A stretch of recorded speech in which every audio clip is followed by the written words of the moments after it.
Friend, এখন কিন্তু বাজে রাত্রি 11টা, আর আজ মে 2 তারিখ। আমরা দর্শন করতে এসেছিলাম কিন্তু লেট হয়ে গেছে, মন্দির তার আগে বন্ধ হয়ে গেছে।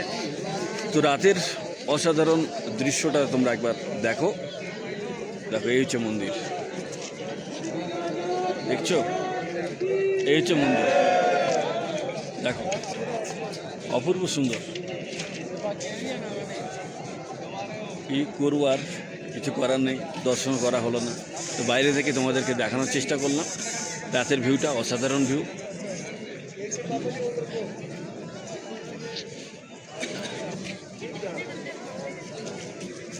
দেখো মন্দিরটা অপূর্ব সুন্দর।